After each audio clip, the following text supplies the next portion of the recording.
Malam itu, suamiku mengumumkan perceraian kami di hadapan keluarga besarnya dan memamerkan calon istri barunya. Dia berpikir telah berhasil menendangku keluar dari rumah ini tanpa membawa sepeser pun uang. Meyakini dengan sepenuh hati bahwa seluruh aset berharga dan uang ratusan miliar di rekening utama perusahaan adalah miliknya seorang. Namun, laki-laki sombong itu sama sekali tidak tahu bahwa 2 jam sebelum pengumuman memuakan itu bergema di ruangan ini, aku telah memindahkan seluruh dana senilai Rp100 miliar dan menutup semua akses keuangannya dalam diam tanpa meninggalkan jejak sedikit pun.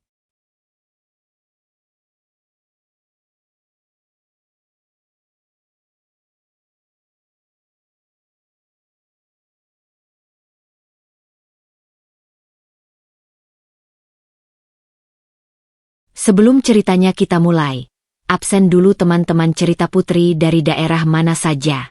Bantu subscribe, like dan komen dari teman-teman semua sangat berarti buatku. Agar channel ini bisa berkembang dan tentunya bisa menghadirkan cerita yang lebih menyayat hati. Yang sudah subscribe, like, dan komen aku ucapkan terima kasih dan semoga selalu lancar rezekinya. Amin. Ayo kita mulai cerita kali ini. Ikuti sampai selesai ya. Namaku Kirana dan suamiku bernama Adrian. Sore itu aku duduk diam di ruang tengah rumah mewah, kami menatap layar televisi datar berukuran raksasa yang menempel di dinding marmer. Layar itu sedang menyiarkan wawancara eksklusif suamiku dengan sebuah stasiun televisi bisnis terkemuka di ibu kota. Di layar itu, Adrian terlihat begitu tampan, gagah, dan penuh karisma. Mengenakan setelan jas buatan desainer ternama yang kubelikan langsung dari Italia seharga ratusan juta. Dia tersenyum menawan ke arah kamera. Reporter wanita di hadapannya tampak begitu terpesona saat Adrian menceritakan kisah fiktif tentang bagaimana dia berhasil mengangkat perusahaan dari ambang kebangkrutan hingga mencapai valuasi triliunan rupiah. Dia berbicara dengan intonasi yang sangat terukur, menyusun kata demi kata dengan rapi, menyebut dirinya sebagai pahlawan tunggal jenius yang menyelamatkan ribuan karyawan dari ancaman pemutusan hubungan kerja yang mengerikan. Dia menceritakan kerja kerasnya, malam-malam tanpa tidurnya, dan strateginya yang brilian. Mendengar semua kebohongan itu, aku hanya bisa tersenyum tipis. Tidak ada satupun kata yang keluar dari mulutnya tentang kerja kerasku. Tidak ada pengakuan tentang malam-malam panjang di mana aku yang sebenarnya menyusun seluruh proposal strategi bisnis, atau tentang fakta tak terbantahkan bahwa perusahaan raksasa itu sebenarnya adalah warisan dari almarhum ayahku yang kuserahkan padanya demi menjaga harga dirinya sebagai seorang suami. Suara decit ban mobil sport mewah yang bergesekan dengan lantai garasi terdengar menembus dinding memecah kesunyian rumah yang sepi ini. Itu adalah mobil keluaran terbaru dari Eropa yang dia minta rengekan sebagai hadiah ulang tahun bulan lalu. Dan tentu saja mobil itu dibayar lunas menggunakan dana pribadiku tanpa dia sadari. Tak lama kemudian, suara langkah kaki berat terdengar mendekat. Pintu utama terbuka dengan kasar. Adrian melangkah masuk dengan wajah yang terlihat lelah, namun menyiratkan aura keangkuhan yang sangat pekat dan menyengat. Dia sama sekali tidak menyapaku. Tanpa menatap mataku, dia melepaskan jas mahalnya dan melemparnya begitu saja ke arah sofa tempatku duduk. Jas itu jatuh berantakan tepat di pangkuanku. Aku hanya diam tak bersuara, melipat jas mahal itu dengan sangat rapi, lalu bangkit berdiri perlahan untuk mengambilkan air putih hangat seperti kebiasaanku. Setiap kali dia pulang bekerja, aku melangkah ke dapur bersih yang luas, menyeduh kopi hitam kesukaannya dengan takaran yang selama 5 tahun ini selalu kupatuhi tanpa celah sedikit pun. Aroma kopi yang pekat dan harum menguar di udara, memenuhi seisi ruangan. Aku membawa cangkir keramik elegan itu ke ruang kerja pribadinya, tempat dia kini bersandar malas di kursi kulit besarnya sambil memejamkan mata. Namun baru saja aku meletakkan cangkir itu di atas meja kaca dengan hati-hati, Adria membuka mata dan mendengus kasar. Dia meraih cangkir itu, menyesapnya sedikit, lalu membantingnya kembali ke atas meja dengan tenaga penuh hingga sebagian cairan hitam yang panas itu tumpah menodai dokumen penting di dekatnya. "Kopi apa ini, Kirana?" bentaknya dengan suara tinggi yang menggema memantul di dinding ruangan itu.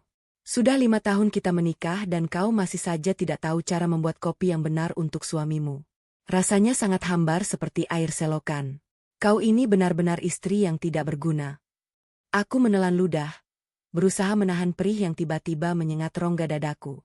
"Maaf, Mas, takarannya sama persis seperti yang biasa aku buatkan untukmu setiap hari. Apakah mungkin lidahmu sedang tidak enak karena terlalu banyak bicara saat wawancara di televisi tadi?" Jawabku pelan, mencoba tetap menjaga nada suaraku agar tetap tenang dan sopan. Mendengar jawabanku yang sangat biasa itu, mata Adrian melotot tajam seolah ingin menelanku hidup-hidup. Dia menggebrak meja kaca di hadapannya dengan sangat keras, membuatku sedikit terlonjak mundur karena terkejut. "Jangan berani-beraninya kau menyindirku, Kirana," desisnya dengan wajah memerah menahan amarah yang meledak-ledak. "Kau pikir kau ini siapa? Kau itu hanya seorang istri yang sangat beruntung karena aku masih mau menikahimu dan mengurus hidupmu. Kalau bukan karena aku yang turun tangan membenahi perusahaan ayahmu yang hampir hancur lebur itu, kau pasti sudah jadi gembel kelaparan di jalanan sekarang. Kau harusnya bersujud syukur dan melayaniku dengan baik, bukan berani menjawab perkataanku seperti ini." Aku menatap matanya dalam-dalam, mencari sisa-sisa cinta yang mungkin masih ada. Namun yang kulihat hanyalah kesombongan yang buta. Perusahaan ayahku tidak pernah hampir hancur. Ayahku memang sakit-sakitan di akhir hayatnya, namun fondasi bisnis yang beliau bangun sangatlah kuat dan kokoh. Adrian masuk ke perusahaan itu hanya sebagai manajer operasional biasa. Sementara akulah yang dari balik layar mengendalikan seluruh aliran dana, mencari investor besar, dan menjalin relasi penting dengan para petinggi negara. Namun demi menjaga harga dirinya sebagai seorang suami di mata ibu mertuaku dan publik, aku rela mundur jauh ke belakang layar. Aku membiarkan dia duduk dengan angkuh di kursi direktur utama, membiarkan dia mengambil semua pujian palsu, dan membiarkan dunia mengenalnya sebagai sang jenius bisnis yang menyelamatkan keluarga kami. Otak kecilmu itu tidak akan pernah paham bagaimana sulitnya memimpin perusahaan raksasa yang memiliki ribuan karyawan. Lanjut Adrian dengan nada yang sangat merendahkan, telunjuk kanannya menunjuk lurus tepat di depan hidungku. "Kau cuma tahu cara menghabiskan uangku setiap bulan. Kau cuma tahu berdandan, pergi ke salon dan duduk manis di rumah mewah ini. Kalau aku tidak bekerja keras memutar otak siang dan malam hingga kurang tidur, rumah mewah ini, pakaian sutra yang kau pakai, perhiasanmu, semuanya tidak akan pernah ada di dunia ini. Jadi, berhentilah bersikap seolah-olah kau punya peran penting dalam hidupku dan perusahaanku." Kata-katanya menembus jantungku seperti ribuan jarum yang sangat tajam dan beracun. Demi Allah, tidak sepeser pun uang yang kupakai berasal dari keringatnya. Gaji bulanannya sebagai direktur bahkan sama sekali tidak cukup untuk membayar tagihan kartu kredit platinum yang selalu dia gunakan untuk mentraktir teman-teman benalunya di klub malam bergengsi. Semua kemewahan yang ada di rumah ini, bangunan megah ini, hingga mobil sport yang terparkir di garasi itu, murni berasal dari dividen saham pribadiku yang tidak pernah dia ketahui jumlah aslinya. Aku hanya menundukkan kepala dalam-dalam, menyembunyikan senyum dingin yang perlahan terbentuk di sudut bibirku. "Baik, Mas. Aku minta maaf atas kekuranganku. Aku akan membuang kopi ini dan membuatkan kopi yang baru untukmu," ucapku dengan suara patuh yang sangat meyakinkan. Seolah aku adalah istri yang lemah dan tak berdaya. Tidak usah repot-repot potongnya dengan nada kasar dan muak. "Aku mau mandi sekarang. Siapkan pakaian terbaikku. Malam ini aku ada pertemuan penting dengan klien besar dari luar negeri. Jangan menungguku pulang. Aku mungkin akan menginap di hotel dekat lokasi pertemuan karena acaranya akan berlangsung sampai pagi." Aku mengangguk patuh, membalikan badan dan berjalan pelan keluar dari ruang kerjanya. Pertemuan penting. Aku sangat tahu apa arti sebenarnya dari pertemuan penting yang selalu dia sebutkan akhir-akhir ini. Aroma parfum wanita bermerek dengan wangi melati manis yang menempel kuat di kemejanya beberapa hari yang lalu. Tagihan perhiasan berlian bernilai miliaran yang masuk ke email rahasia perusahaan dan senyum-senyum kecilnya saat menatap layar ponsel di tengah malam semuanya sudah cukup menjadi bukti yang sangat terang benderang. Suamiku, pria miskin yang kuangkat derajatnya dari titik nol kini tengah dimabuk kepayang oleh wanita lain dan berencana membuangku. Sambil berjalan menaiki tangga marmer yang melingkar menuju kamar utama di lantai 2. Aku mengeluarkan ponsel pintar dari saku gaunku. Aku membuka aplikasi perbankan khusus jalur VIP yang didesain secara tertutup dan hanya bisa diakses oleh nasabah khusus dengan saldo di atas 100 miliar rupiah. Aku menatap angka 100 miliar yang tertera jelas di layar ponselku. Dana taktis yang sengaja kusiapkan untuk ekspansi bisnis besar-besaran bulan depan. Dana raksasa yang Adrian pikir berada di bawah kendali penuhnya karena dia dengan bangga memegang token perusahaan di sakunya. Pria bodoh itu sama sekali tidak tahu bahwa tanda tangan utamaku dan persetujuan biometriku adalah syarat mutlak untuk mencairkan dana itu. Dan token yang selalu dia pamerkan pada teman-temannya hanyalah alat usang untuk melihat mutasi rekening semata. Biarlah dia merasa menjadi raja malam ini.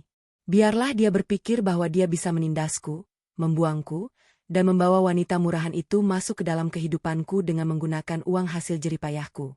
Aku akan diam, tidak akan menangis, dan terus menyusun papan caturku dengan sangat hati-hati dalam kegelapan. Saat bidat terakhirku melangkah nanti, aku pastikan dia tidak akan memiliki apa-apa lagi di dunia ini, bahkan sekadar harga diri untuk berdiri tegak di hadapanku. Malam harinya, suasana ruang makan utama di rumah megahku terasa sangat berbeda. Lampu kristal raksasa yang menggantung di langit-langit memancarkan cahaya keemasan yang mewah, memantul pada piring-piring porselen mahal dan gelas-gelas anggur yang tertata rapi di atas meja kayu mahoni panjang.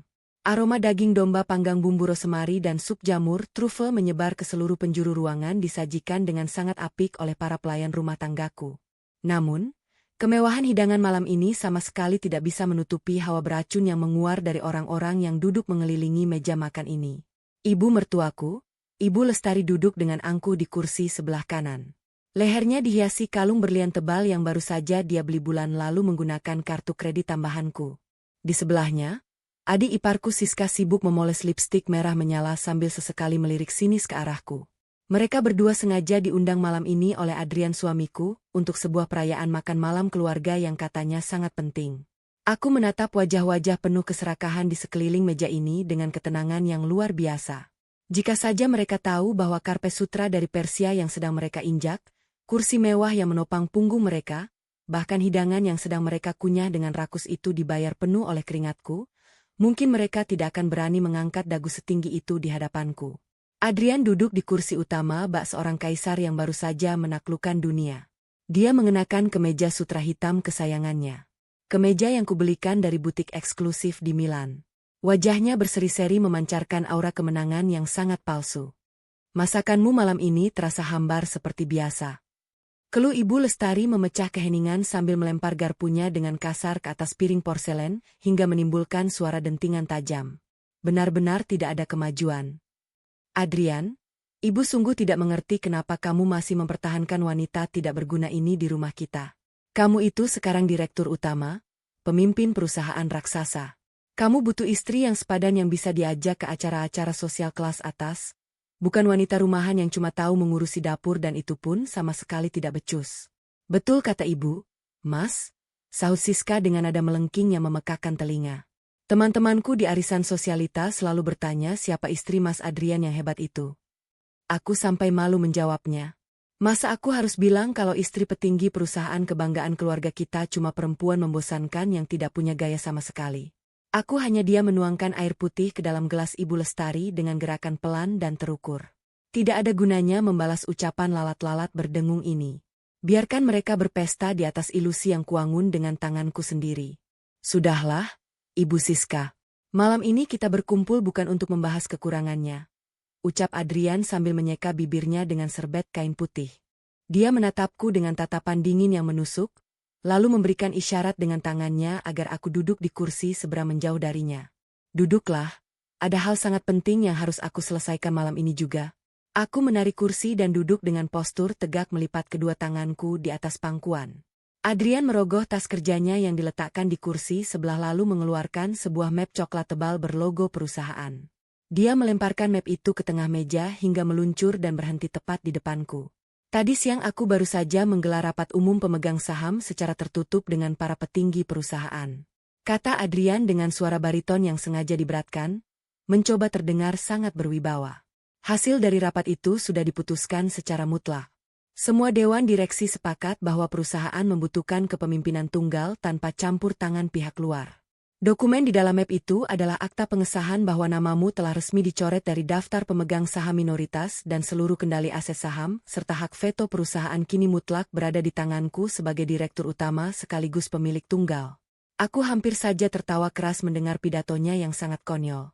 Pemegang saham minoritas pemilik tunggal. Demi Allah, betapa bodohnya pria yang duduk di hadapanku ini. Dia benar-benar mengira dokumen palsu hasil manipulasi notaris murahan sua memiliki kekuatan hukum. Dia tidak tahu bahwa seluruh saham raksasa atas namaku dilindungi oleh sistem keamanan berlapis di bank sentral yang tidak akan pernah bisa ditembus hanya dengan selembar kertas bermaterai. Dokumen yang dia banggakan itu tidak lebih dari sekadar tumpukan sampah yang tidak ada harganya. Besok pagi aku akan menandatangani kontrak mega proyek bernilai triliunan rupiah dengan Tuan Hendra Adiwangsa, investor terbesar dari Singapura. Lanjut Adrian dengan dada membusung bangga. Proyek ini akan melambungkan namaku ke puncak kejayaan bisnis di benua ini. Dan untuk melangkah ke sana, aku tidak boleh memiliki beban apapun di masa lalu, termasuk dirimu. Suasana ruang makan mendadak hening. Ibu Lestari dan Siska saling berpandangan dengan senyum licik yang tidak bisa disembunyikan lagi. Adrian mencondongkan tubuhnya ke depan, menatap tepat ke dalam manik mataku dengan ekspresi jijik yang sangat kental. Mulai detik ini aku menjatuhkan talak kepadamu. Aku menceraikanmu, ucapnya dengan nada dingin tanpa belas kasihan sedikit. Pernikahan kita selesai sampai di sini. Aku sudah menemukan wanita yang jauh lebih baik, lebih pantas, dan lebih sempurna untuk mendampingiku di puncak kesuksesan. Wanita yang mengerti duniaku bukan wanita parasit sepertimu. Dia menarik sebuah pena mewah dari saku kemejanya, menandatangani selembar kertas dari dalam map coklat itu, lalu mendorongnya dengan kasar ke arahku. Tanda tangani surat cerai ini sekarang juga. Besok pagi-pagi sekali aku ingin kau sudah angkat kaki dari rumah mewahku ini. Bawa saja pakaian murahmu dan jangan pernah berani membawa satu barang pun yang kubeli dengan uangku. Akhirnya suara Ibu Lestari sambil menepuk kedua tangannya dengan gembira. Beban keluarga kita akhirnya pergi juga. Cepat tanda tangani kertas itu, wanita miskin. Jangan mencoba mengemis atau menangis minta belas kasihan pada putraku. Keputusannya sudah bulat. Betul. Cepat pergi sana. Kamarmu akan langsung direnovasi untuk menyambut kakak ipar baruku yang cantik dan kaya raya besok. Tambah Siska sambil tertawa mengejek. Aku menunduk menatap selembar kertas putih yang menyodorkan kebebasanku. Tidak ada setetes pun air mata yang jatuh dari pelupuk mataku. Tidak ada rasa sesak di dadaku. Yang ada hanyalah kelegaan yang luar biasa luasnya. Seolah sebuah rantai besi berkarat yang mengikat leherku selama bertahun-tahun akhirnya putus terbelah dua. Dengan gerakan yang sangat tenang dan anggun, aku mengambil pena mewah di atas meja itu. Pena edisi terbatas seharga ratusan juta yang kubelikan secara anonim untuk hadiah ulang tahunnya tahun lalu. Tanpa ragu sedikit pun, tanpa tangan yang bergetar, aku menorehkan tanda tanganku di atas materai. Garis demi garis. Kurva demi kurva mengakhiri ikatan suci yang telah dia nodai dengan pengkhianatan dan kebodohannya sendiri. Aku menutup kembali tutup pena itu dengan bunyi klik yang pelan, namun terdengar sangat tajam di ruangan yang sunyi ini. Aku meletakkan pena itu perlahan di atas meja, lalu berdiri dari kursiku. Aku merapikan lipatan gaun malamku dengan sangat santai, menatap ketiga manusia serakah di depanku dengan tatapan datar yang tidak bisa mereka baca. Baik, Mas Adrian. Ucapku dengan nada suara yang sangat lembut, stabil, dan sedingin es di kutub utara. Surat ini sudah kutandatangani. Selamat atas kebebasanmu dan selamat atas proyek besarmu esok hari. Aku harap kamu benar-benar siap menghadapi dunia nyata tanpa diriku. Aku membalikan badan, melangkah pergi meninggalkan ruang makan dengan langkah kaki yang terukur, meninggalkan mereka yang sedang bersulang merayakan kemenangan palsu. Mereka tertawa lepas. Mengira telah membuang seekor burung dalam sangkar yang tidak berdaya tanpa menyadari bahwa mereka baru saja membuka pintu kandang bagi seekor singa betina yang siap menelan seluruh kehidupan mereka hidup-hidup besok pagi. Aku menutup pintu kamar yang selama 5 tahun ini menjadi saksi bisu pengabdian palsuku. Aku tidak membawa satu gaun mewah, perhiasan berlian atau tas bermerek yang pernah Adrian belikan untukku dengan uang yang sebenarnya adalah uangku sendiri. Aku hanya mengenakan setelan jas wanita berwarna hitam pekat yang potongannya sangat tajam dan elegan. Pakaian kebesaranku yang selama ini selalu kusembunyikan di bagian paling dalam lemariku yang gelap. Di tanganku hanya ada sebuah koper kecil berbahan kulit asli yang berisi dokumen identitas asliku, stempel baja perusahaan utama, dan beberapa barang pribadi peninggalan mendiang ayahku. Saat aku menuruni tangga kayu jati yang mengkilap itu, sayup-sayup masih terdengar suara tawa kemenangan dari arah ruang makan. Ibu Lestari dan Siska pasti sedang sibuk menghitung hayalan harta gonogini yang mereka pikir bisa mereka kuasai. Sementara Adrian mungkin sedang membayangkan wajah cantik calon istri barunya yang dia anggap selevel dengannya. Aku melangkah keluar dari pintu utama rumah mewah itu, tanpa menoleh ke belakang sama sekali. Udara malam yang dingin langsung menyapu wajahku, membawa serta aroma kebebasan yang sudah sangat lama kurindukan. Sopir pribadiku yang setia, Pak Dharma sudah menunggu di depan gerbang raksasa itu dengan sebuah mobil sedan hitam keluaran terbaru yang kacanya gelap total. Dia segera membukakan pintu belakang untukku sambil menundukkan kepala dengan penuh hormat. Sebuah penghormatan tulus yang tidak pernah aku dapatkan dari keluarga suamiku sendiri selama aku berpura-pura menjadi wanita biasa. Jalan ke kantor pengacara tua itu sekarang juga, Pak Dharma, ucapku dengan nada datar, namun penuh otoritas yang menggetarkan. Mobil pun meluncur mulus membelah jalanan ibu kota yang mulai lengang oleh kendaraan. Gedung pencakar langit yang menjulang tinggi di kiri dan kanan jalan seolah-olah menunduk dia menyambut kembalinya sang ratu yang selama ini menyamar menjadi rakyat jelata. Tujuanku malam ini adalah sebuah firma hukum swasta yang sangat eksklusif. Terletak di lantai paling atas salah satu gedung perkantoran paling elit dan paling ketat penjagaannya di pusat kota. Di sanalah Bapak Surya Kesuma berada.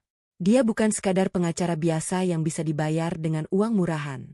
Dia adalah penasihat hukum utama mendiang ayahku sekaligus pemegang rahasia terbesar dari seluruh kekaisaran bisnis yang kuarisi sejak usia muda.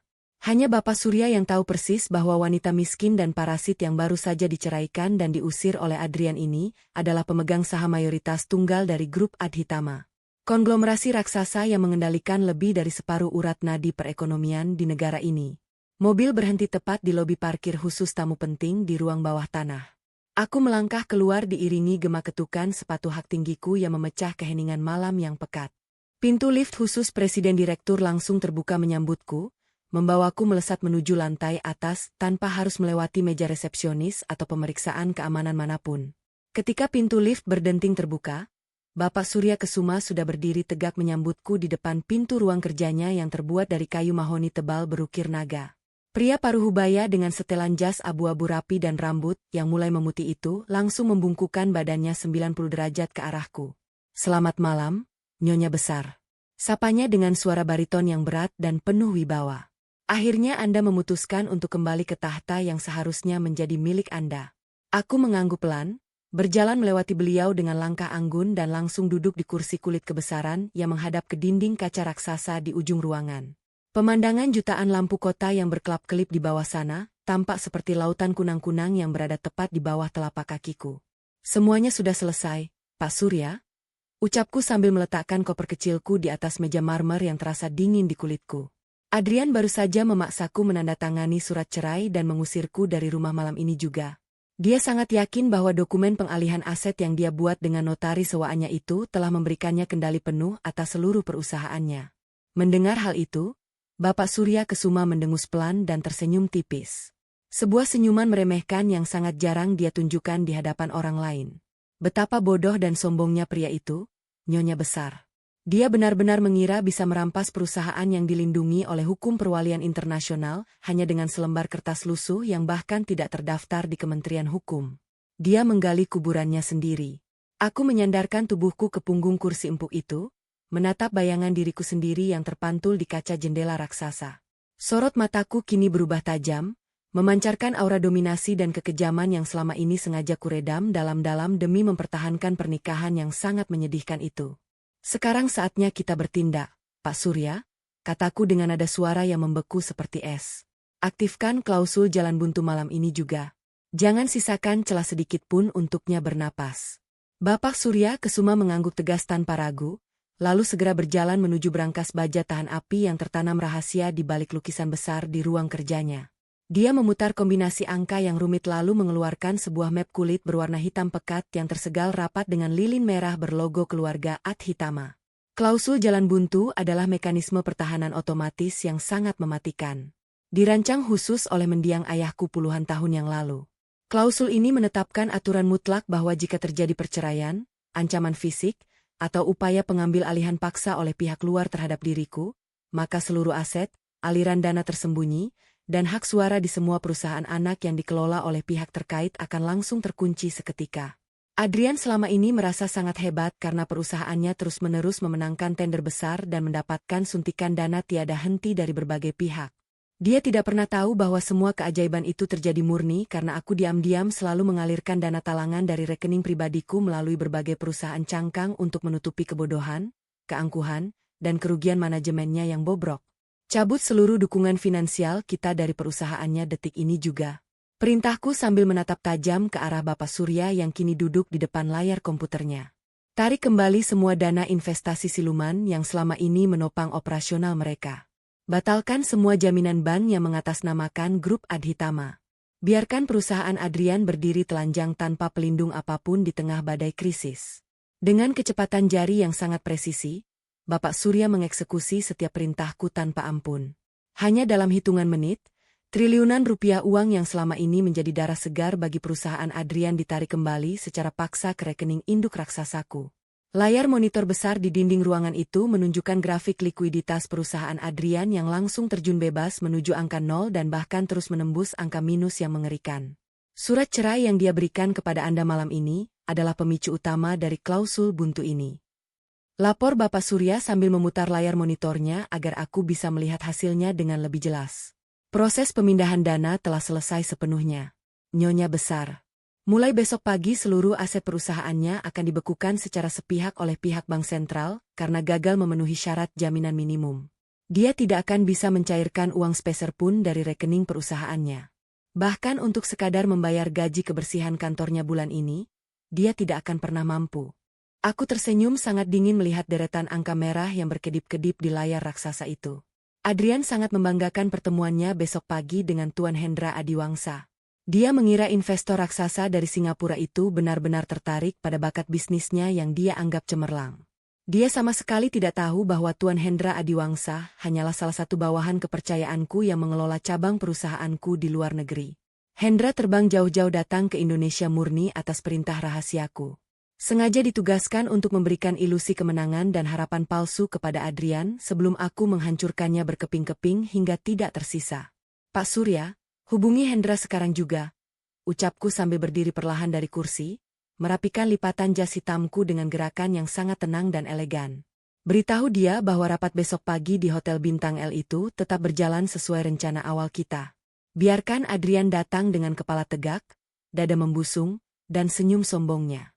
Biarkan dia mempresentasikan proyek triliunan rupiahnya itu dengan penuh percaya diri di hadapan semua orang. Aku ingin melihat langsung bagaimana ekspresi wajahnya ketika dia menyadari bahwa wanita miskin yang baru saja dia buang seperti sampah malam ini adalah satu-satunya orang yang memegang kendali penuh atas hidup dan matinya. Aku duduk dengan sangat tenang di atas sofa kulit mahal di ruang pantau rahasiaku.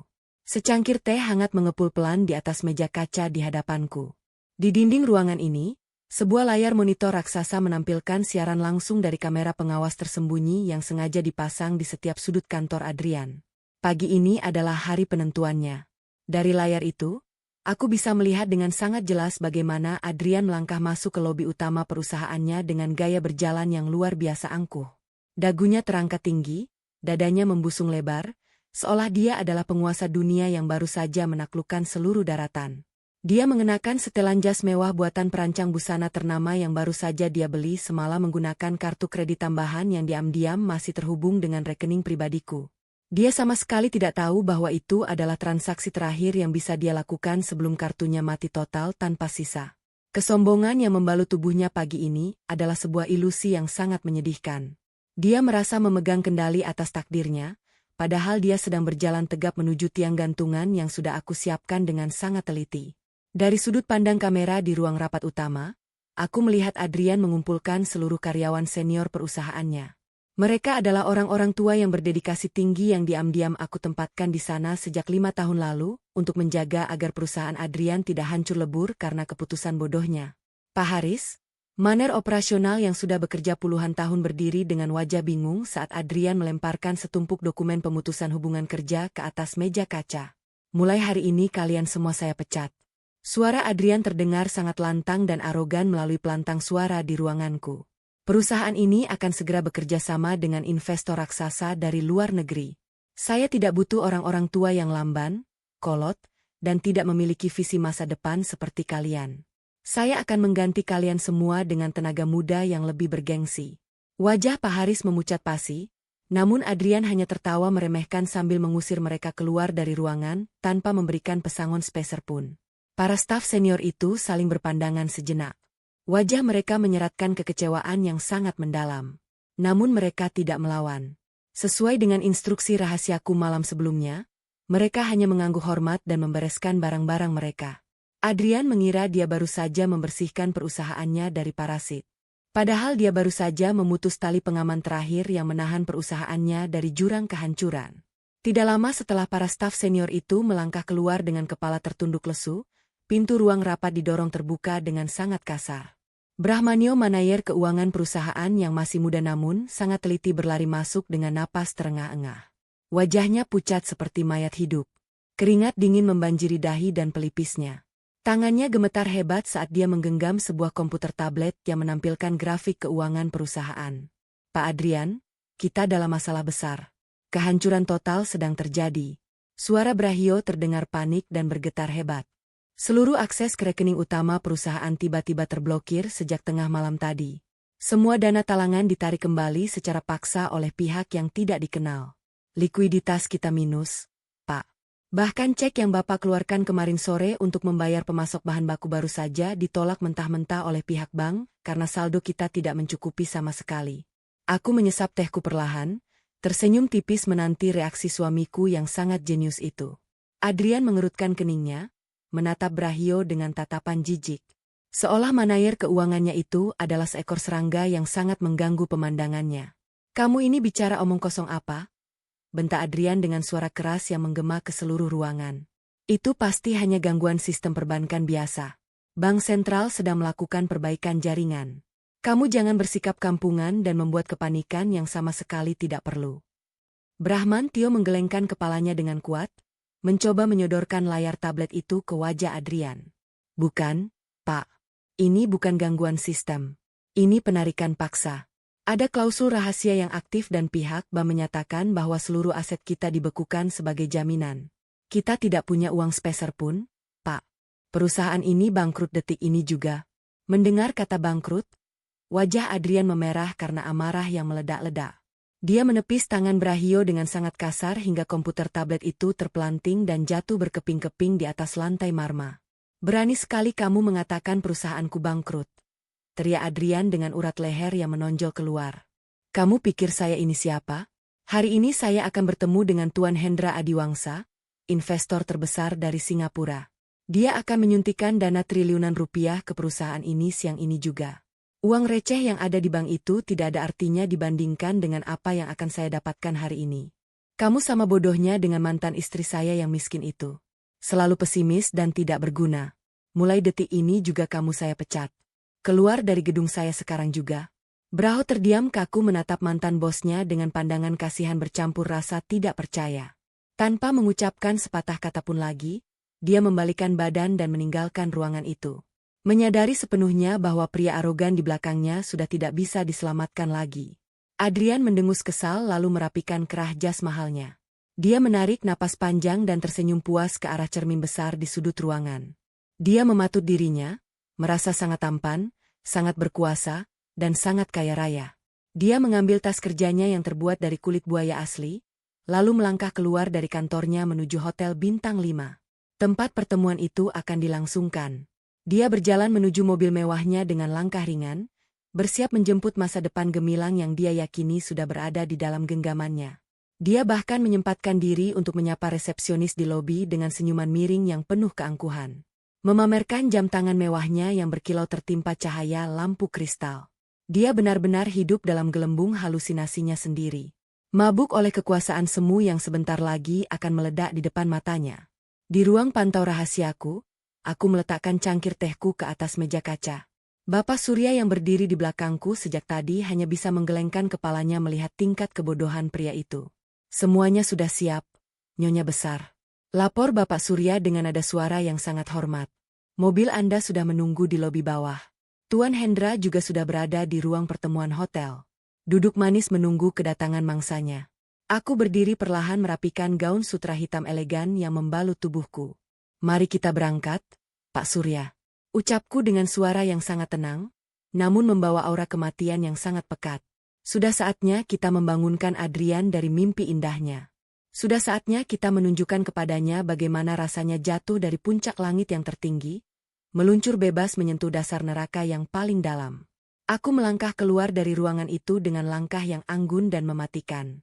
Sepatu hak tinggiku beradu dengan lantai marmer, menciptakan gema yang terdengar seperti detak jam pasir yang terus menghitung mundur sisa umur kesombongan suamiku. Permainan yang sesungguhnya baru saja dimulai dan aku pastikan dia tidak akan pernah bisa bernapas lega lagi setelah hari ini. Mobil mewah berwarna hitam pekat yang membawaku membelah jalanan ibu kota melaju dengan sangat tenang dan tanpa suara. Kaca jendela yang gelap gulita menyembunyikan wajahku dari dunia luar. Memberikan ruang privasi yang sangat aku butuhkan untuk menata kembali serpihan emosi yang mungkin masih tersisa di sudut hatiku. Aku menyandarkan punggungku ke jok kulit buatan tangan yang sangat lembut. Membiarkan aroma pinus dan lavender dari pengharum ruangan mobil, menenangkan saraf-sarafku yang sedang bersiaga penuh. Di kursi depan, Bapak Surya duduk dengan postur tegak. Matanya terus mengawasi jalanan dan sesekali memeriksa komputer tablet di tangannya untuk memastikan semua rencana berjalan tanpa satupun kesalahan kecil. Hujan rintik-rintik mulai turun membasahi kaca mobil, menciptakan pola air yang mengalir turun menyerupai lintasan air mata. Namun hari ini tidak akan ada lagi air mata yang jatuh dari pelupuk mataku. Air mata itu sudah mengering bertahun-tahun yang lalu, habis diperas oleh kekejaman, pengkhianatan, dan hinaan yang terus-menerus dilemparkan oleh Adrian kepadaku. Aku menatap pantulan wajahku di kaca jendela yang basah. Wajah yang dulu selalu tertunduk ketakutan. Wajah yang dulu selalu pucat pasi karena kurang gizi dan stres berkepanjangan kini telah berubah secara drastis menjadi wajah seorang penguasa absolut yang siap menjatuhkan hukuman mati kepada pengkhianatnya. Tiba-tiba keheningan di dalam kabin mobil yang sangat kedap suara itu terpecah oleh getaran halus dari telepon seluler yang tergeletak di atas pangkuanku. Layar ponsel itu menyala terang benderang menampilkan sebuah nama yang sangat aku kenal. Nama yang dulu selalu aku sebut dalam setiap doa-doaku kepada Allah agar diberikan hidayah. Namun kini hanya menjadi lambang dari sebuah rasa muak yang sama sekali tidak berujung. Adrian meneleponku. Aku membiarkan ponsel itu bergetar selama beberapa puluh detik. Menikmati sensasi memegang kendali atas waktu dan perhatiannya yang selama ini selalu dia rampas dariku. Bapak Surya melirik ke arah kaca spion tengah. Alisnya sedikit terangkat melihat nama yang tertera di layar ponselku. Angkat saja, Nyonya besar, ucap Bapak Surya dengan nada datar, namun menyiratkan sebuah antisipasi yang sangat tajam. Mari kita dengarkan kebodohan apa lagi yang ingin dia pamerkan kepada dunia hari ini. Aku tersenyum tipis. Sebuah senyuman sangat dingin yang sama sekali tidak mencapai mataku. Aku menggeser layar ponsel itu dengan ujung jari telunjukku yang dihiasi kuku berpoles warna merah gelap, lalu menekan tombol pengeras suara agar Bapak Surya juga bisa mendengarkan betapa busuknya hati pria yang sebentar lagi akan hancur lebur berkeping-keping itu. Halo? Istriku yang malang dan sangat menyedihkan. Suara Adrian terdengar menggelegar dari speaker ponsel penuh dengan nada ejekan yang sangat kental dan tawa arogan yang membuat bulu kuduk berdiri karena rasa jijik yang luar biasa. Apakah kamu sedang menangis terseduh-seduh di pinggir jalan sekarang? Mencari sisa makanan basi di tempat sampah umum. Kudengar kamu pergi dari rumah muasku tanpa membawa sepeser uang pun di sakumu. Oh, betapa kasihannya dirimu.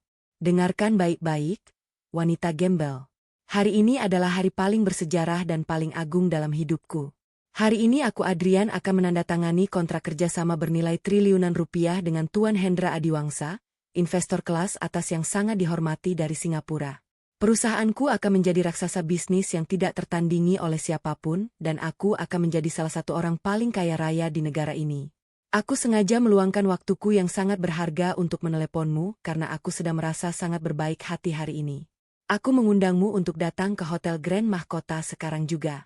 Datanglah gembel. Datanglah merangkak ke lobi hotel dan lihatlah dengan kedua mata kepalamu sendiri. Betapa hebatnya mantan suami yang sudah kamu sia-siakan ini. Aku akan menyuruh pelayan hotel untuk memberimu makanan sisa dari meja pestaku nanti. Hitung-hitung sebagai sedekah untuk anjing jalanan yang kelaparan sepertimu. Jangan lupa pakai baju terbaikmu. Kalau kamu masih punya baju yang tidak berlubang, tentu saja. Tawa Adrian meledak dengan sangat keras dan memekakan telinga, bergema memantul di dalam kabin mobil mewahku yang tenang. Dia tertawa terbahak-bahak. Sangat puas dengan hinaan keji yang baru saja dia lontarkan, seolah-olah dia baru saja memberikan lelucon paling cerdas di dunia. Aku sama sekali tidak menjawab atau menyela perkataannya. Aku hanya mendengarkan suara tawanya dengan ekspresi wajah yang sepenuhnya datar dan kosong, seperti sedang mendengarkan rekaman suara dari orang yang sudah meninggal dunia. Bapak Surya di kursi depan terlihat mencengkeram lututnya dengan sangat kuat. Buku-buku jarinya memutih karena menahan amarah yang luar biasa mendengar majikannya dihina sedemikian rupa oleh pria rendahan seperti Adrian. Nyonya? Geram Bapak Surya dengan suara tertahan di tenggorokan. Rahangnya mengeras dan matanya menyorotkan kilatan kemarahan yang sangat mematikan. Beri saya perintah sekarang juga dan saya akan memastikan lidah pria itu dipotong paksa sebelum dia sempat mengucapkan satu kata pun lagi di hadapan Anda. Aku mengangkat tangan kananku perlahan. Memberikan isyarat halus kepada Bapak Surya untuk menahan diri dari tindakan gegabah. Biarkan saja, Pak Surya, ucapku dengan suara yang sangat lembut. Sedingin bongkahan es di kutub utara. Biarkan dia menikmati detik-detik terakhir keangkuhannya di dunia ini.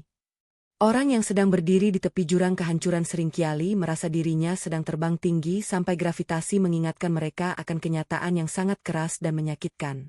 Aku mendekatkan wajahku ke arah mikrofon ponsel lalu menarik napas panjang dengan sangat dramatis.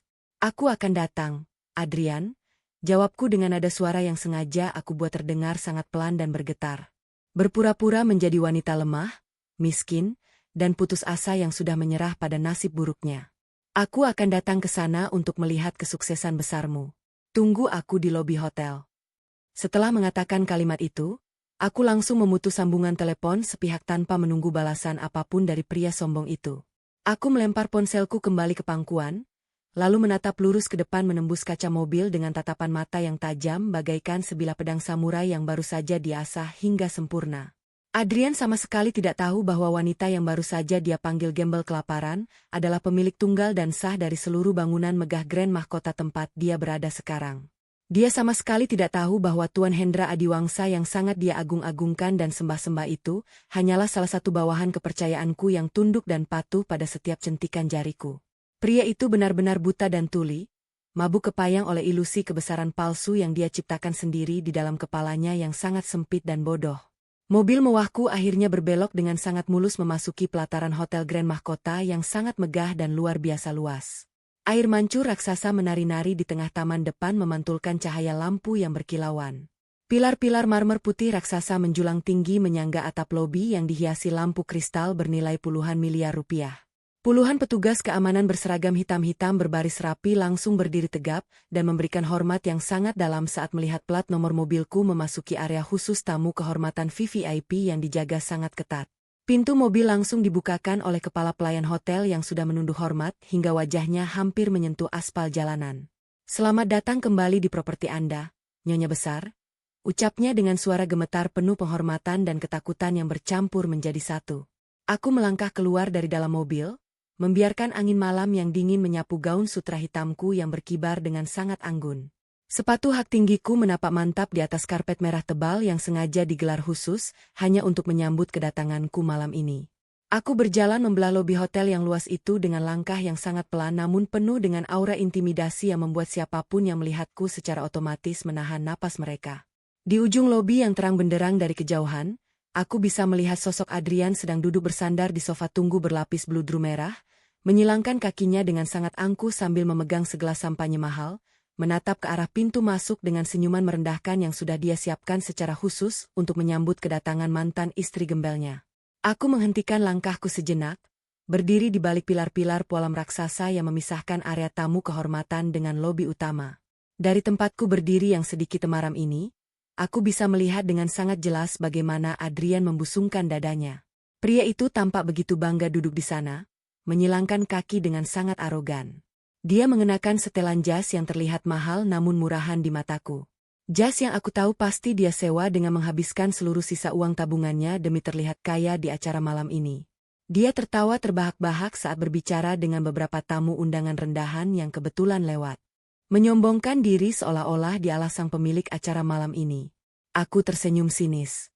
Sebuah senyuman yang sangat tipis namun mematikan. Biarkan dia menunggu di lobi seperti anjing penjaga yang setia. Batinku dengan rasa muak yang tertahan. Aku tidak akan menemuinya dalam balutan pakaian jalanan seperti ini.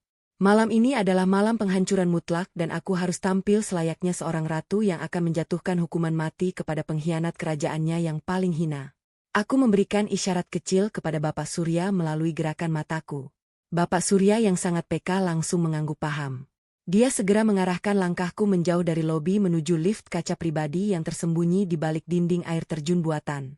Lift khusus yang hanya bisa diakses olehku sebagai pemilik tunggal bangunan triliunan rupiah ini. Pintu lift terbuka di lantai paling atas membawa kami menuju ruangan pribadi yang seluas lapangan sepak bola. Para pelayan pribadi dan penata rias kelas dunia sudah berbaris rapi menyambut kedatanganku. "Nyonya Besar, semua persiapan sudah selesai dilakukan," ucap kepala penata rias dengan suara yang sangat lembut dan penuh kehati-hatian. Aku melepaskan mantel sutra hitamku, membiarkannya jatuh ke lantai pualam sebelum seorang pelayan dengan sigap memungutnya. Selama 1 jam penuh, aku membiarkan mereka merias wajahku dengan sentuhan yang sangat sempurna, menonjolkan fitur wajahku yang tajam dan mengintimidasi. Rambutku disanggul ke atas dengan gaya klasik yang memancarkan kekuasaan absolut, menyisakan beberapa helai yang jatuh membingkai wajahku dengan sangat anggun. Lalu tibalah saatnya untuk mengenakan gaun utama malam ini. Sebuah gaun malam sutra berwarna merah darah yang sangat menyala berhiaskan sulaman benang emas murni yang membentuk motif memukau di seluruh bagian ujungnya. Gaun itu melekat sempurna di lekuk tubuhku, menjuntai panjang menyapu lantai dengan keanggun yang tidak tertandingi. Kilauan emas di setiap inci gaun itu memantulkan cahaya lampu dengan sangat menyilaukan. Membuatku terlihat seperti dewi pendendam yang turun langsung dari kayangan.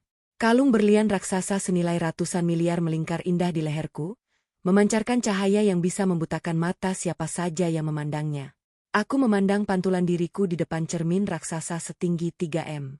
Tidak ada lagi sisa-sisa wanita lemah yang selalu menangis di sudut dapur rumah sempit. Tidak ada lagi istri penurut yang rela kelaparan demi memberikan makan suaminya yang tidak tahu diuntung. Yang berdiri di cermin ini adalah penguasa absolut, wanita yang memegang kendali atas nasib ribuan orang, termasuk nyawa dan masa depan Adrian. Sementara itu, di dalam aula utama yang megah bak istana raja-raja Eropa, pesta perayaan telah resmi dimulai. Musik orkestra klasik mengalun dengan sangat merdu, memenuhi ruangan raksasa yang dihiasi oleh ribuan mawar putih segar yang diimpor langsung dari luar negeri pagi ini. Melalui layar monitor rahasia di ruang persiapanku, aku bisa melihat Adrian sudah berhasil menyusup masuk ke dalam aula utama setelah bosan menunggu di lobi. Dia berdiri di tengah-tengah kerumunan para pengusaha menengah ke bawah, memegang gelas kristalnya tinggi-tinggi. Kalian tahu suara Adrian terdengar sangat lantang dan penuh kesombongan. Menggema hingga tertangkap oleh mikrofon tersembunyi di ruangan itu. Tuan Hendra Adiwangsa sendiri yang secara pribadi mengundangku malam ini. Beliau sangat terkesan dengan pesonaku dan proposal bisnisku. Aku yakin malam ini juga beliau akan memperkenalkan aku kepada pemilik utama hotel ini, sang investor misterius yang sangat kaya raya itu. Setelah aku mendapatkan suntikan dana triliunan rupiah dari beliau, aku akan memastikan namaku berada di puncak rantai makanan kota ini. Adrian bahkan dengan sangat berani merangkul pinggang wanita simpanannya yang mengenakan gaun murahan berwarna merah muda, memamerkannya kepada semua orang sebagai calon nyonya besar yang baru. Mantan istriku yang miskin itu pasti sedang menangis mengemis di pinggir jalan sekarang. Lanjut. Adrian sambil tertawa meremehkan memancing tawa canggung dari orang-orang di sekelilingnya yang sama sekali tidak tahu bahwa pria yang sedang menyombongkan diri di hadapan mereka itu sedang berdiri tepat di atas tumpukan bom waktu yang siap meledak. Berkeping-keping. Sudah saatnya, Nyonya, bisik Bapak Surya dengan suara yang berat dan penuh wibawa. Para tamu kehormatan sudah berkumpul dan Tuan Hendra sudah bersiap di atas panggung utama untuk menyambut kehadiran Anda secara resmi. Aku menarik napas panjang, mengangkat daguku tinggi-tinggi, lalu melangkah keluar dari ruangan itu dengan langkah yang sangat pelan, anggun, dan penuh perhitungan. Sepatu hak tinggi merahku berdetak seirama dengan detak jantungku yang sangat tenang namun mematikan. Pintu ganda raksasa berlapis emas murni yang memisahkan lorong khusus dengan balkon aula utama perlahan-lahan didorong terbuka oleh 4 orang penjaga berseragam lengkap. Di bawah sana, Tuan Hendra Adiwangsa sedang memegang mikrofon menatap ke arah balkon tempatku berdiri dengan pandangan penuh pemujaan dan rasa hormat yang sangat dalam. Hadirin sekalian, suara Tuan Hendra menggelegar memenuhi seluruh penjuru ruangan, menghentikan setiap percakapan, menghentikan alunan musik orkestra, dan membuat suasana menjadi sangat hening, sunyi senyap seolah-olah waktu baru saja berhenti berdetak. Malam ini adalah malam yang paling bersejarah bagi kita semua. Mari kita sambut dengan penuh rasa hormat pemilik tunggal Hotel Grand Mahkota, penguasa kerajaan bisnis raksasa dan investor utama kita, nyonya besar kita semua. Lampu sorot raksasa langsung berputar dengan sangat cepat, menyapu seluruh ruangan sebelum akhirnya berhenti dan memusatkan seluruh cahayanya tepat ke arahku yang sedang berdiri di ujung tangga puala melingkar. Aku melangkah turun dengan sangat pelan, selangkah demi selangkah. Gaun sutra merah menyala dan emas murni yang kukenakan berkibar dengan sangat dramatis setiap kali aku menuruni anak tangga. Kilauan perhiasan berlian di leherku seakan-akan benar-benar membutakan mata. Seluruh tamu undangan menahan napas mereka secara serentak terpesona oleh aura kekuasaan yang menguar dari setiap gerakanku. Suasana menjadi begitu hening hingga suara jatuhnya sebatang jarum pun akan terdengar dengan sangat jelas. Pandanganku menyapu seluruh lautan manusia di bawah sana dengan tatapan sedingin bongkahan es, hingga mataku akhirnya terkunci pada satu sosok pria yang berdiri kaku di tengah ruangan Adrian. Gelas kristal mahal yang sejak tadi dia pegang dengan penuh kebanggaan kini terlepas dari jari-jarinya yang bergetar hebat. Jatuh menghantam lantai marmer hingga hancur berkeping-keping menyuarakan pecahan tajam yang memecah kesunyian malam. Wajah pria sombong itu berubah sepucat mayat. Darah seolah-olah terkuras habis dari seluruh tubuhnya. Mulutnya terbuka lebar tanpa suara. Matanya terbelalak seakan-akan bola matanya mau melompat keluar dari tempatnya. Dia menatapku. Menatap wanita yang baru saja beberapa menit lalu dia hina sebagai gembel kelaparan yang kini sedang berjalan turun dari singgasana emas bagaikan seorang dewi yang siap menjatuhkan kutukan kematian paling menyakitkan ke atas kepalanya. Pecahan kaca kristal itu berserakan di atas lantai marmer, memantulkan kilauan cahaya lampu sorot yang kini sepenuhnya terpusat padaku. Suara dentingan pecahannya memecah keheningan yang sangat pekat, seolah-olah menjadi lonceng kematian bagi kesombongan pria yang sedang berdiri kaku di tengah ruangan itu.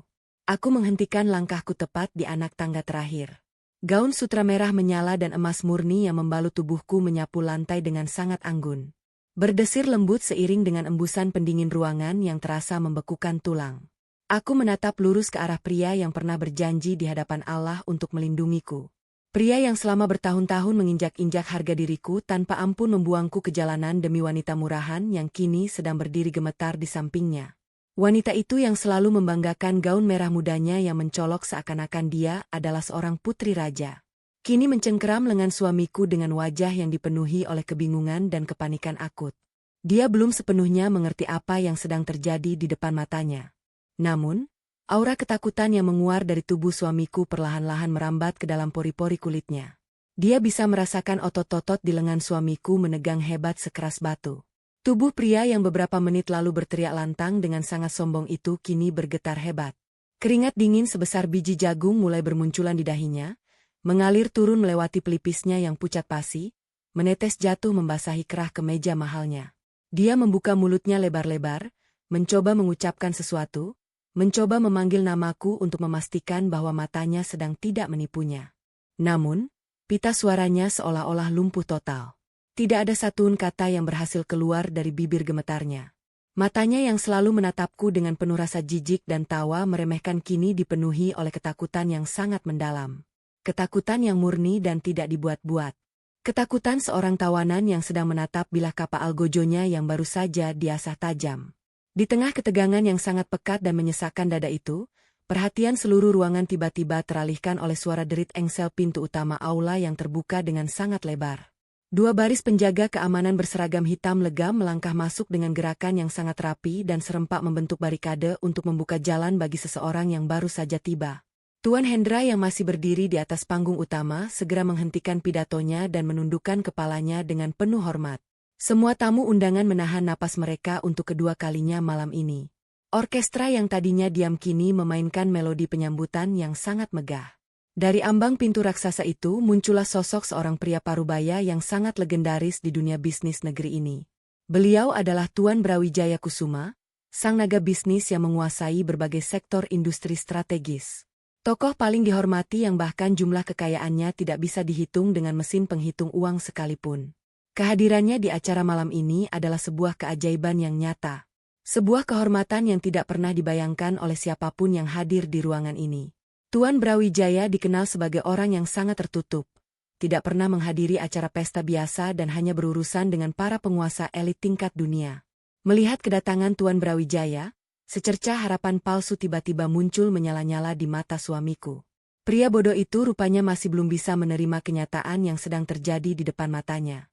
Dia pasti berpikir keras di dalam otaknya yang sempit bahwa kehadiranku di atas tangga malam ini hanyalah sebuah kebetulan yang gila, sebuah kesalahan teknis, atau mungkin sebuah lelucon konyol yang diatur oleh pihak penyelenggara acara.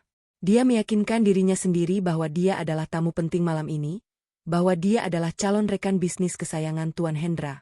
Dan kedatangan sang legenda Tuan Brawijaya adalah kesempatan emasnya untuk menyelamatkan muka, membuktikan kekuasaannya, dan menyingkirkanku kembali ke tempat asalku. Dengan langkah yang dipaksakan untuk terlihat tegap dan berwibawa, suamiku melepaskan cengkraman tangan wanita simpanannya dan berjalan maju menyambut Tuan Brawijaya. Dia mengulurkan tangan kanannya dengan senyum lebar yang sangat kaku. Senyum yang dipaksakan menempel di atas wajahnya yang masih memuat. Selamat malam, Tuan Brawijaya yang sangat terhormat. Sungguh sebuah kehormatan besar bagi saya, pemimpin perusahaan Adijaya bisa bertemu langsung dengan Anda di acara yang sangat luar biasa ini, ucap suamiku dengan suara yang sedikit bergetar. Namun dia berusaha keras untuk terdengar penuh percaya diri. Dia sangat berharap sang legenda bisnis itu akan menjabat tangannya dengan hangat, mengakui keberadaannya di hadapan ratusan tamu undangan, dan secara tidak langsung menjatuhkan posisiku yang masih berdiri. Dia menatap mereka dari atas. Namun, apa yang terjadi selanjutnya benar-benar menghancurkan sisa-sisa harga diri pria itu, hingga hancur menjadi debu yang tidak bersisa.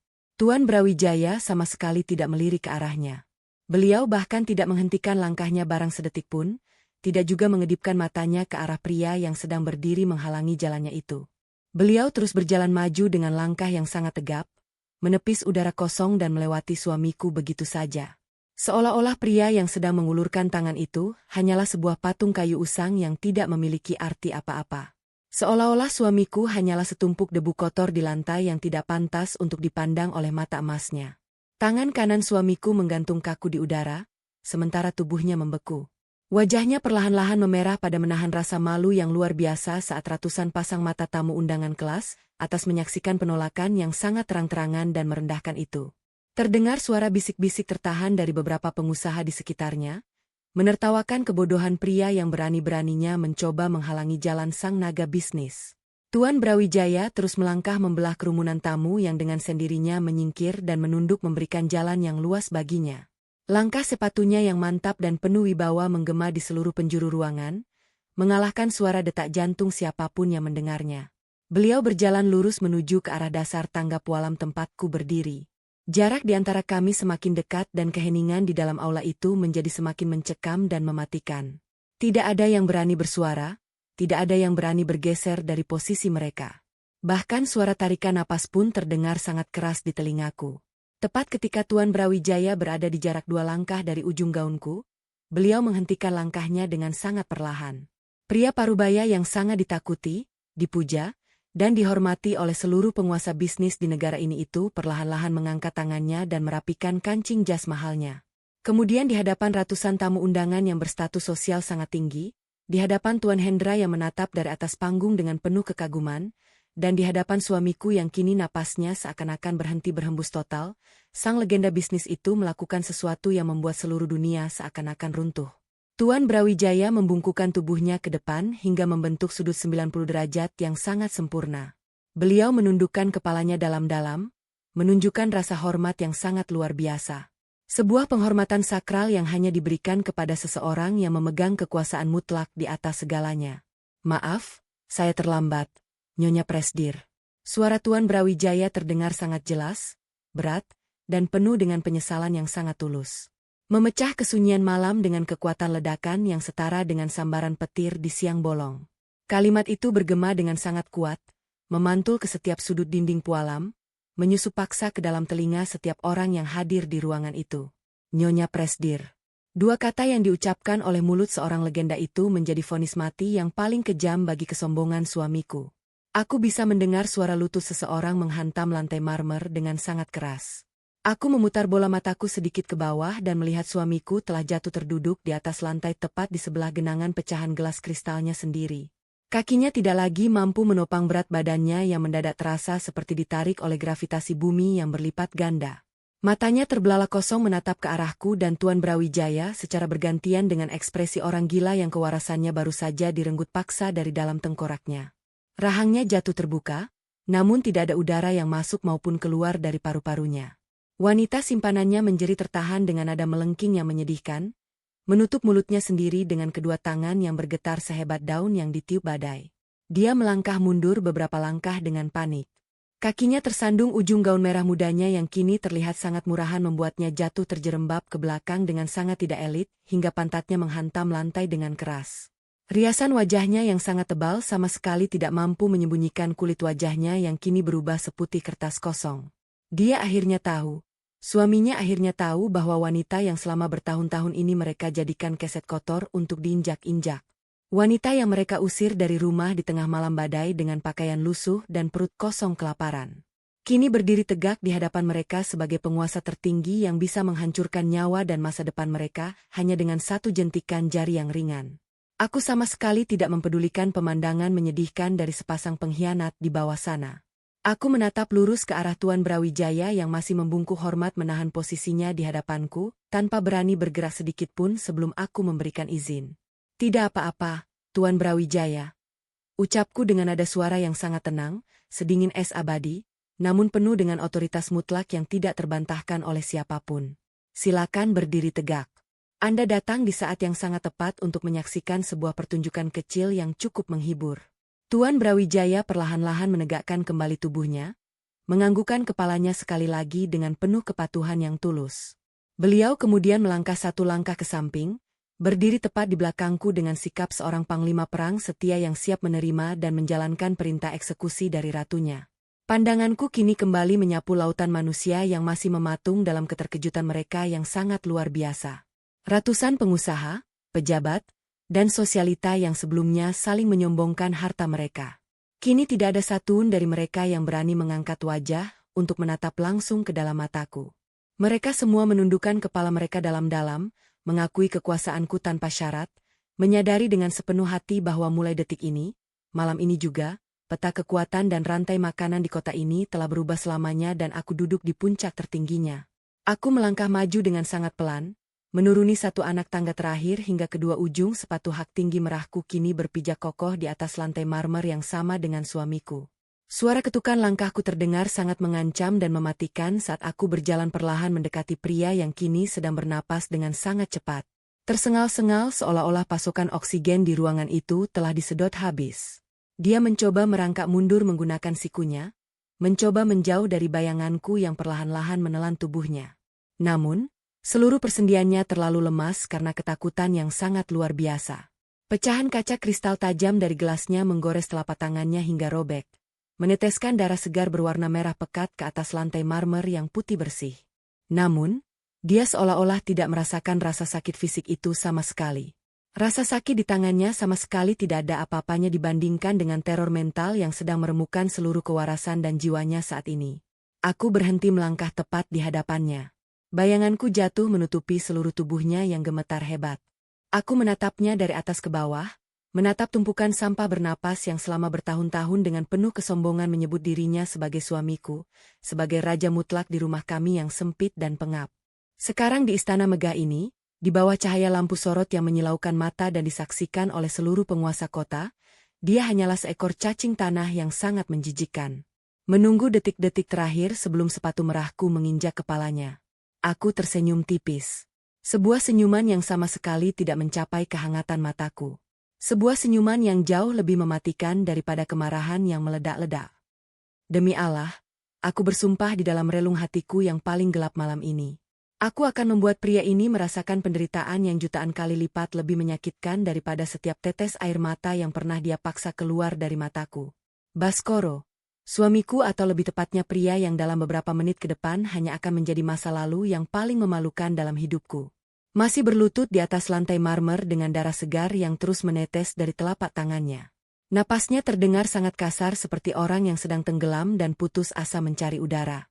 Tepat pada detik yang sangat menegangkan itu, di tengah keheningan ruangan yang mencekam, suara dering telepon seluler memecah suasana. Suara itu berasal dari saku jas mahal yang dikenakan Baskoro. Jas yang dibeli menggunakan uang hasil keringatku yang selama ini dia curi tanpa rasa bersalah sedikit. Baskoro tersentak kaget. Tubuhnya bereaksi secara refleks merogoh saku jasnya dengan tangan yang masih gemetar hebat dan berlumuran darah. Dia mengeluarkan ponsel pintarnya dan cahaya dari layar ponsel itu menerangi wajahnya yang sudah sepucat mayat. Aku bisa melihat dengan sangat jelas bagaimana pupil matanya membesar. Seolah-olah bola matanya akan melompat keluar dari rongganya saat itu juga. Di layar ponsel itu, rentetan notifikasi dari berbagai bank masuk secara bersamaan menyampaikan sebuah pesan kematian yang sama. Rekening dibekukan, saldo R0, akses ditolak. Satu persatu, pesan dari Dewan Direksi perusahaan yang selama ini dia banggakan juga bermunculan. Pesan-pesan itu menyatakan bahwa seluruh saham yang dia klaim sebagai miliknya telah ditarik kembali oleh pemilik aslinya, yaitu aku. Dia kini bukan siapa-siapa, tidak memiliki apa-apa, bahkan pakaian yang menempel di tubuhnya saat ini pun secara teknis adalah milikku. Mulut Baskoro terbuka lebar, mencoba mengucapkan sesuatu, namun tidak ada satupun suara yang berhasil keluar dari tenggorokannya. Dia menatap layar ponselnya lalu menatapku, lalu kembali menatap layar ponselnya dengan keputusasaan yang begitu dalam hingga membuatku hampir tertawa terbahak-bahak jika saja aku tidak menjaga wibawaku. Tidak, ini tidak mungkin. Ini pasti sebuah kesalahan. Gumam Baskoro dengan suara yang sangat serak dan bergetar. Lebih terdengar seperti rintihan anjing yang terluka parah. Dia menekan nek layar ponselnya dengan panik, meninggalkan bercak darah merah di atas kaca pelindung layar itu, mencoba membuka aplikasi perbankan lain, namun hasilnya tetap sama. Akses ditolak. Saldo nol. Belum sempat Baskoro mencerna kenyataan pahit yang baru saja menghancurkan seluruh dunianya. Kekacauan yang sesungguhnya baru saja dimulai. Dari arah pintu masuk utama ruang perjamuan, manajer hotel mewah tempat acara ini berlangsung berjalan dengan langkah yang sangat cepat dan tergesa-gesa diikuti oleh beberapa petugas keamanan berbadan tegap. Wajah maner hotel itu terlihat sangat marah dan tidak sabar. Dia berjalan lurus melewati para tamu undangan yang terdiam langsung menuju ke arah Baskoro yang masih terduduk di lantai. "Permisi, Tuan Baskoro," ucap maner hotel itu dengan nada suara yang sangat dingin. Sama sekali tidak ada lagi rasa hormat yang sebelumnya dia tunjukkan saat menyambut kedatangan pria ini. "Kami baru saja mendapat pemberitahuan dari pihak bank bahwa seluruh kartu kredit dan cek yang Anda berikan sebagai jaminan untuk menyewa aula utama ini dan seluruh biaya catering malam ini telah ditolak. Rekening Anda dibekukan karena indikasi penipuan tingkat tinggi. Kami meminta Anda untuk melunasi seluruh tagihan malam ini secara tunai detik ini juga atau kami terpaksa harus menyerahkan masalah ini kepada pihak kepolisian yang sudah kami hubungi beberapa menit yang lalu." Pernyataan manajer hotel itu bagaikan sambaran petir di siang bolong yang menghanguskan sisa-sisa harga diri Baskoro dan keluarga benalunya. Dari sudut ruangan, Nyonya Lastri, ibu mertuaku yang selama bertahun-tahun sangat gemar memakiku dengan sebutan wanita mandul dan pembawa sial, kini menjerit histeris. Dia berlari tertatih-tatih mendekati putranya. Gaun mahalnya terlihat sangat konyol saat dia tersandung-sandung kakinya sendiri. Di belakangnya, Tuan Harjo, ayah mertuaku yang selalu bersikap sok berkuasa, wajahnya kini berubah menjadi keunguan karena menahan serangan panik yang tiba-tiba menyerang dadanya. "Apa maksudmu tagihan ditolak?" teriak Nyonya Lastri sambil menunjuk-nunjuk wajah maner hotel itu dengan jari telunjuknya yang dipenuhi cincin emas palsu. "Putraku adalah direktur utama. Dia adalah orang terkaya di kota ini. Kalian pasti salah sistem. Berani-beraninya kalian mempermalukan kami di acara penting ini." Maner hotel itu hanya tersenyum sinis. Sebuah senyuman merendahkan yang sangat pantas diberikan kepada keluarga lintah darat ini. "Maaf, Nyonya, tapi sistem kami tidak pernah berbohong. Putra Anda resmi bangkrut malam ini. Dan jika dalam waktu 10 menit tagihan sebesar 2 miliar rupiah ini tidak dilunasi, kalian semua akan tidur di dalam sel tahanan malam ini juga." Mendengar angka miliar, Vina, wanita simpanan yang malam ini berdiri dengan gaun pengantin yang sangat mewah langsung jatuh terduduk di atas lantai. Riasan wajahnya luntur oleh air mata ketakutan. Dia menatap Baskoro dengan tatapan penuh kebencian dan penyesalan. Dia mengira dia telah berhasil merebut seekor angsa bertelur emas dari tanganku. Namun, ternyata dia hanya memungut seekor tikus got yang sedang sekarat. Vina mulai memukuli dada Baskoro, menangis dan berteriak-teriak menyalahkan pria itu karena telah menipunya, menciptakan sebuah pertunjukan sirkus yang sangat murah dan memalukan di hadapan ratusan petinggi kota. Aku berdiri diam, menikmati setiap detik dari simfoni kehancuran mereka. Mataku menatap tajam ke arah Baskoro yang kini sedang ditarik-tarik oleh ibu dan istri barunya. Dia akhirnya memberanikan diri untuk mengangkat wajahnya, menatapku dengan tatapan memohon yang sangat menyedihkan. Air mata mulai mengalir deras dari sudut matanya, bercampur dengan keringat dingin yang membasahi seluruh wajahnya. "Kirana, tolong aku," rinti Baskoro dengan suara yang sangat pelan.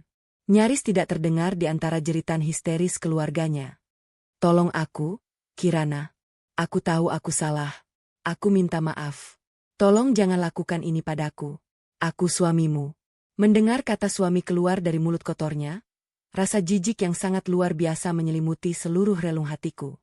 Aku melangkah mundur satu langkah, menjauhkan ujung sepatu merahku dari jangkauan tangannya yang berdarah.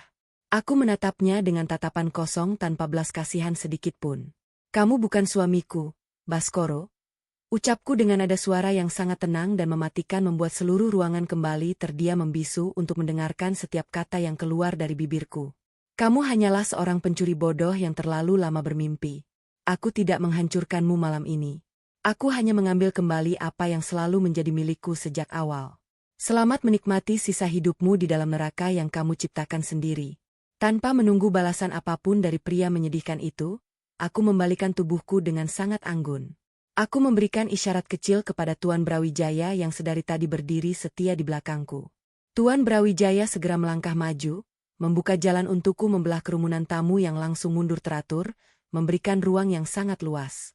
Seolah-olah aku adalah seorang ratu yang sedang berjalan melewati rakyat jelata. Suara ketukan sepatu hak tinggi merahku kembali menggema di seluruh ruangan. Kali ini terdengar seperti melodi kemenangan yang sangat indah. Aku berjalan meninggalkan ruang perjamuan itu, meninggalkan Baskoro yang kini menangis meraung-raung sambil diseret oleh petugas keamanan hotel, meninggalkan Nyonya Lastri yang jatuh pingsan di atas lantai dan meninggalkan Vina yang terus mengutuk nasib buruknya. Aku melangkah keluar dari gedung hotel yang megah itu, menyambut hembusan angin malam yang terasa sangat sejuk dan membebaskan. Di depan pintu utama hotel, sebuah mobil mewah berwarna hitam pekat telah menunggu dengan pintu terbuka. Sopir pribadiku membungkuk hormat saat aku melangkah masuk ke dalam kursi penumpang yang sangat nyaman. Tuan Brawijaya duduk di kursi depan, memberikan sebuah dokumen tebal kepadaku sebelum mobil mulai bergerak meninggalkan pelataran hotel, meninggalkan seluruh masa laluku yang gelap dan menyakitkan di belakang sana untuk selamanya. Keesokan paginya, matahari bersinar sangat cerah menembus dinding kaca raksasa di ruang kerja baruku yang berada di lantai tertinggi gedung pencakar langit milik perusahaanku. Aku berdiri di dekat jendela, memegang secangkir kopi hitam panas yang asapnya mengepul perlahan, menyebarkan aroma yang sangat menenangkan jiwa. Di atas meja kerjaku yang terbuat dari kayu mahoni asli, beberapa surat kabar utama kota tergeletak dengan tajuk rencana yang dicetak menggunakan huruf tebal berukuran sangat besar. Grup Baskoro dinyatakan bangkrut total. Mantan direktur utama ditangkap atas tuduhan penipuan dan penggelapan dana miliaran rupiah. Di halaman lain terdapat foto Baskoro yang mengenakan seragam tahanan berwarna oranye. Wajahnya tertunduk lesu menutupi rasa malu yang akan menempel pada dirinya seumur hidup. Keluarga besarnya dikabarkan telah diusir dari rumah mewah mereka yang ternyata telah disita oleh bank. Dan kini mereka harus hidup menggelandang di jalanan. Merasakan kelaparan dan kedinginan yang sama persis seperti yang pernah mereka paksakan kepadaku di malam badai itu. Aku menyesap kopiku dengan sangat pelan, membiarkan rasa pahit yang hangat mengalir membasahi tenggorokanku. Sebuah senyuman tulus akhirnya terukir di bibirku. Senyuman pertama yang benar-benar terasa nyata setelah bertahun-tahun aku hidup dalam kepalsuan. Keadilan pada akhirnya selalu memiliki caranya sendiri untuk menemukan jalan pulang. Demi Allah, aku telah berjanji untuk tidak pernah lagi meneteskan air mata untuk orang-orang yang tidak berharga. Dan mulai detik ini aku adalah satu-satunya penulis untuk setiap lembar cerita masa depanku. Langit kota yang biru cerah seolah-olah ikut tersenyum menyapaku, menyambut kelahiran kembali seorang penguasa sejati yang tidak akan pernah bisa dijatuhkan lagi oleh siapapun di dunia ini. Ya.